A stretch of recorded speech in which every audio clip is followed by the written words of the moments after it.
నమస్తే, నేను విజయారెడ్డి. సినిమాలు నిజంగా ఎందుకు తీస్తారు? ప్రజలు ఆకట్టుకోవాలి, ప్రేక్షకులు ఆకట్టుకుంటేనే, అందుకే ప్రేక్షక మహాదేవుళ్ళు అంటుంటారు కదా. ప్రేక్షకులను ఆకట్టుకుంటేనే ఆ వరాలు కురుస్తాయి, దానికి డబ్బులు వస్తాయి. ఇది అందరికీ తెలిసిన సత్యమే. ఇక రాజాసాబ్ విషయానికి వస్తే పాపం ప్రభాస్ అంటే ఏ రేంజ్ ఎక్స్పెక్టేషన్స్ ఉంటాయో అందరికీ తెలిసిన విషయమే. కానీ కథలో దమ్ము లేనప్పుడు అది చిన్న హీరో అయినా పెద్ద హీరో అయినా కూడా సినిమా దండగానే చెప్పాలి. అదే కథలో దమ్ము ఉంటే మాత్రం అది ఒక మౌత్ పబ్లిసిటీ తోటి ముందుకు పోతూనే ఉంటుంది. కోట్లు లక్షలు ఖర్చు పెట్టి పబ్లిసిటీ చేయకపోయినా కూడా సినిమా పరుగులు ఎడుతుంటుంది. చాలా చూసినాం మనం. గతంలో ఒక సినిమా ఉంటుంది, కంపారిటివ్లో చేసుకుందాం. అప్పట్లో ఒక సినిమా వస్తుంది, చిరంజీవి సినిమా ఒకటి వచ్చింది. దాంట్లో భాగంగా ఆనంద్ అనే మూవీ వచ్చింది. ఈ సినిమా వచ్చేసి చిరంజీవి సినిమా వచ్చేసి యావరేజ్గా వెళ్ళిపోతే అది ఫుల్ బాక్స్ ఆఫీస్ను బద్దలు కొట్టింది ఆ సినిమా. చాలా చక్కగా, చాలా స్లో నెరేషన్, ఒక కుటుంబ కథా చిత్రం అని చెప్పాలి. అసలు దానికి పబ్లిసిటీనే లేదు, కానీ కేవలం సినిమా చూసి వచ్చిన వాళ్ళు మౌత్ పబ్లిసిటీ ఇస్తేనే చాలా పెద్ద హిట్ అయింది. నేను జస్ట్ ఫర్ ఎగ్జాంపుల్ చెప్తున్నా, ఇట్లా చాలా ఉన్నాయి అనుకోండి. అయితే ఈ రాజాసాబ్ గురించి విపరీతమైన అంచనాలు పెంచేశారు. ఒక పాన్ ఇండియా స్టార్ అయినా నిజంగానే, అంటే మారుతి గతంలో తీసిన కొంచెము హర్రర్ కామెడీ పిక్చరు ఏదో ఒకటో రెండో ఉన్నాయి కాబట్టి కనీసం యావరేజ్ అన్నా హిట్ ఉంటుంది అనేసి అనుకున్నారు.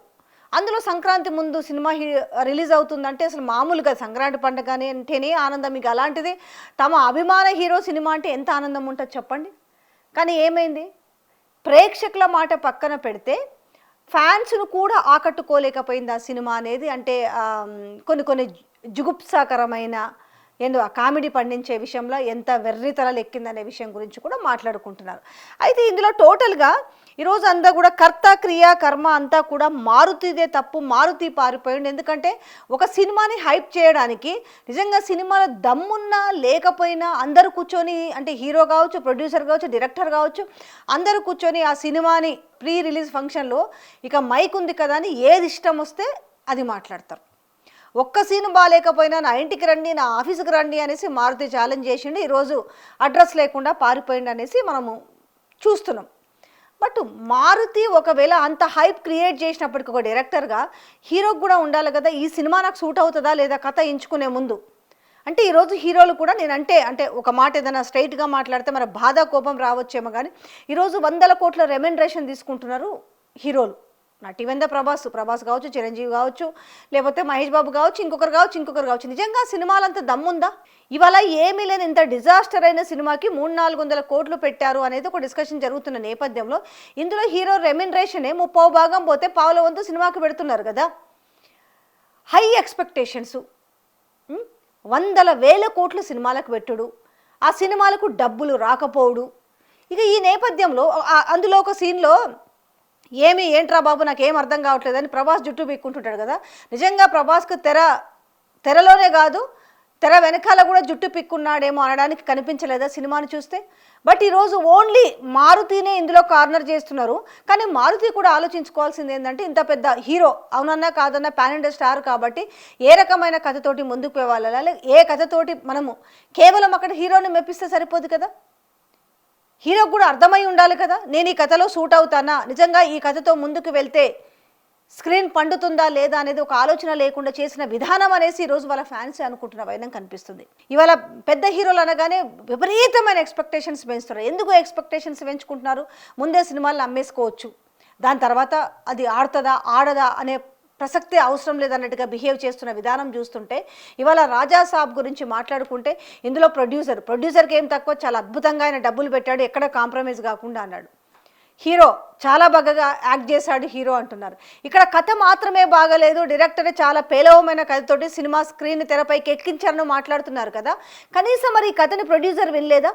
ప్రొడ్యూసర్ వినకుండా కేవలం మారుతి అనే ఒక పేరుతోటే ఇక్కడ డబ్బులు పెట్టిరా? కనీసం ప్రభాస్ నాకు ఇది సూట్ అవుతుందా కాలేదా అనేది మర్చిపోయి ఇక్కడ ఆయన యాక్ట్ చేసిండ్రా? ఇక్కడ ప్రొడ్యూసర్ది తప్పు లేదు, హీరోది తప్పు లేదు, కేవలం డైరెక్టర్దే తప్పు ఉన్నప్పుడు ఆ డైరెక్టర్ని నమ్మే ఇంత కథ నడిపించిరా? ఈ డైరెక్టర్ కేవలం అతనికంతా అంటే ఒక్క ప్రేక్షకుల్ని మెప్పించలేని కథ తాను వేసుకొని చూసినప్పుడు తనకు అనిపించలేదా? తాను గనుక ప్రేక్షకులని మెప్పించలేకపోతే తన భవిష్యత్తు అంధకారణమే. రేపు తన సినిమాలకు ప్రొడ్యూసర్లు రావడం కూడా కష్టమే. తన సినిమా జీవితం ఏమైపోతుందని ఆలోచించకుండానే తెరపైకి వచ్చారా? సో ఇందులో ఒక చెయ్యేనా, ఒక చెయ్యి కలిస్తేనే చప్పట్ల, రెండు చేతులు కలిస్తే చప్పట్లు రాలేదా? దీని నుంచి నేర్చుకోవాల్సిన విషయాలు మిగతా హీరోలు కూడా ఏమైనా ఉన్నాయా? ప్రొడ్యూసర్లు నేర్చుకోవాల్సిన అంశాలు ఉన్నాయా? డైరెక్టర్ తేరుకోవాల్సిన అంశాలు ఏమైనా ఉన్నాయంటే ఖచ్చితంగా ఉన్నాయి. ఏ సినిమాకు దేనికోసం ఇంత పెట్టుబడి పెడుతున్నాం, దేనికోసం ఇన్ని 100 కోట్ల రెమ్యునరేషన్ ఇస్తున్నాం. ఒక సినిమా ఫెయిల్ అయితే కోలుకోలేని పరిస్థితిలో అటు హీరోకు నెక్స్ట్ సినిమాలు రాకపోవడం కావచ్చు, లేకపోతే ప్రొడ్యూసర్ల పరిస్థితి కావచ్చు, లేదంటే డైరెక్టర్ల పరిస్థితి కావచ్చు. సరే సినిమా ఓకే, ఇక్కడ ప్రభాస్ కాబట్టి పాన్ ఇండియా స్టార్ కాబట్టి ఎన్ని సినిమాలు, ఒక 3-4 సినిమాలు ఫ్లాప్ అయినా కూడా మళ్ళీ వస్తాయి అనుకుందాం. బట్ ఇప్పుడు ప్రొడ్యూసర్ పరిస్థితి ఏంటి? నిజంగానే సినిమా మీద ఇష్టం ఉండి సప్పో తెచ్చి ఈ సినిమాకు పెట్టుబడి పెడితే ఆయన పరిస్థితి ఏంటి? ఇక డైరెక్టర్ కూడా తన సినిమా ప్రపంచాన్ని వదులుకోవాల్సిన పరిస్థితి కదా. ఇంత నెగటివిటీ వస్తున్న నేపథ్యంలో ఏ కాన్ఫిడెంట్ తోటి ఒక్క సీన్ బాగాలేకపోయినా కూడా, ఒక్క నిమిషం బాగాలేకపోయినా ఆయన విల్లా నెంబర్తో సహా చెప్పియాలా?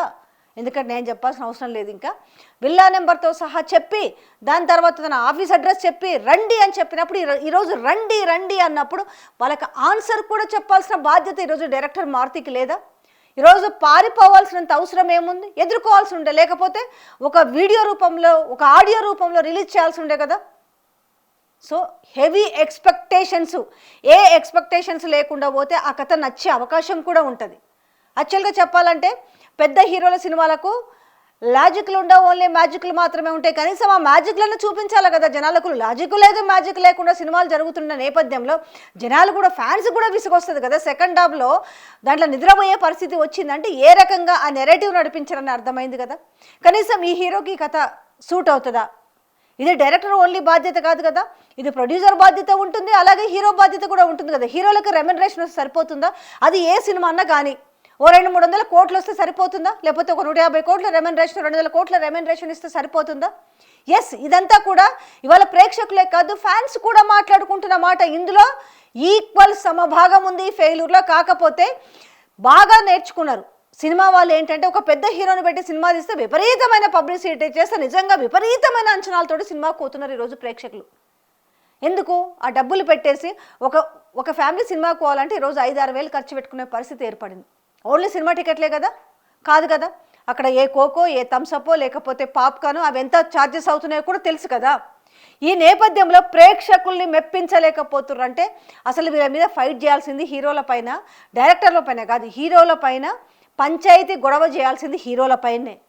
ఎందుకంటే ఆ హీరోని చూసే వస్తారు కదా సినిమాకి.